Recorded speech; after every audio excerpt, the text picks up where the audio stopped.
कौटुंबिक माझी वसुंधरा 6.0 स्वच्छ सर्वेक्षण 2025 सध्या चालू आहे. म्हणजे आपण होम कंपोस्ट खत कसं बनवायचं, आपल्या भाजीपाल्यापासून आपण कचरा टाकतो ते घंटागाडीत न टाकता आपण काय करायचं, ओल्या पालेभाज्या म्हणजे काय, ओल्यामध्ये काय ते पालेभाज्या, भाजीचे देठ, कांदे, टरफळ, उड्या, खरकटे अन्न, त्याच्यापासून आपण कंपोस्ट खत बनवू शकतोय.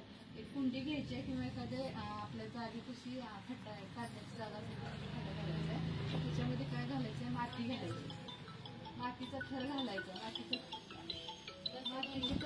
मातीचा थर घालायचा. थरावरती ते ओलं पालेभाजीचा हे घालायचं, टाकायचं. त्याच्यामध्ये नंतर आणि मातीचा थर घालायचं, कल्चर घालायचं. कल्चरमध्ये ते जरी पंचमहात्म्याची पावडर असतो, पावडर जरी टाकली तर ते कुजलं जाते. ते काय करायचं, थोडं असे 2-3 थर घालायचे.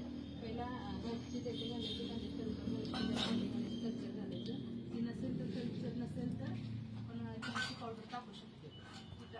ते एक 30 दिवस आपण ते कुजवायचं आहे. 30 दिवसानंतर ते उकरून बघायचं. असं आपलं कसं शेणखत बनतंय तसं ते कंपोस्ट खत बनतंय. तेच काढून आपण एखादी झाड लावलेलं असतं त्या झाडांना घालू शकतो. म्हणजे घरच्या घरी एक तर कसं जन्माला मुलं घालतो त्याप्रमाणे एक तर झाड सगळं लावायचं. आता सध्याच्या काळामध्ये कसं ऑक्सिजन लेवल पूर्ण कमी झाले, मग ऑक्सिजन कमी पडल्यानंतर आपण दवाखान्यात जातो, ₹1,00,000-2,00,000 घालतोय. मग एक तर झाड लावून त्याची जोपासना मुलाप्रमाणे करायची. म्हणजे आपल्या ह्याच्यातली पूर्ण देशातली कसं होईल, ऑक्सिजन लेवल पण वाढेल आणि झाडापासून संरक्षण होईल. त्या पिढीला जर आपण एखादं झाड लावलं तर पुढच्या पिढीला आपण फळ खाऊ शकतो. धन्यवाद.